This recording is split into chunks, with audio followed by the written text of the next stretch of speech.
Porque a IA, ela tá incluída no que a gente está fazendo. Como ferramenta. Exatamente. E não como o foco principal.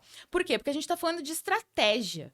Então, a estrategista ainda é a profissional. É ela que precisa ainda conferir tudo.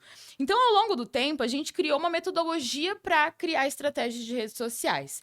Essa metodologia ela é muito simples, assim. A gente chama de metodologia porque é a gente que criou, mas no fim das contas, eu tentei o máximo possível encaixar a forma como a maioria das pessoas desenvolve estratégias num único modelo para que elas pudessem também entender. Então, a gente divide a criação de conteúdo em 5 etapas. E agora a gente tem uma IA para cada uma dessas etapas. Que são os agentes. Que são os agentes. Então, a etapa empresa, a gente tem um agente especialista em compreender a empresa, em entender DNA da marca, em vasculhar a essência da empresa, em compreender muito bem a proposta de valor, por exemplo. A gente tem outro que é de mercado. Então, compreendi muito bem a minha empresa, agora eu preciso compreender esse mercado todo aqui. Quem são esses concorrentes? Como que o meu cliente está vendo que esse mercado funciona? Tem essa especialista. E aí tem uma especialista de personas, que é essa construção do personagem, tanto da marca, porque nas redes sociais isso é muito importante.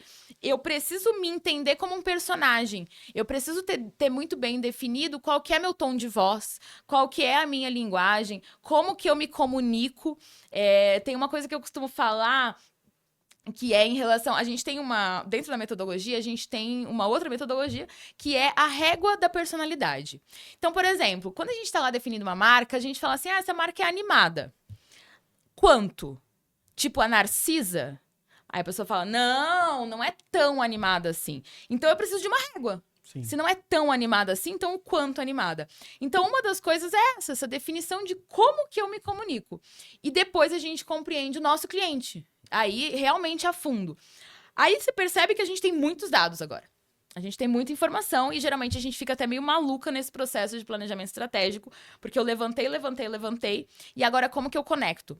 Então a gente, além, claro, da mente brilhante da estrategista em pensar em como conectar, a gente também tem esses agentes que te ajudam a conectar os pontos para criar outras estratégias além do que a gente pensaria.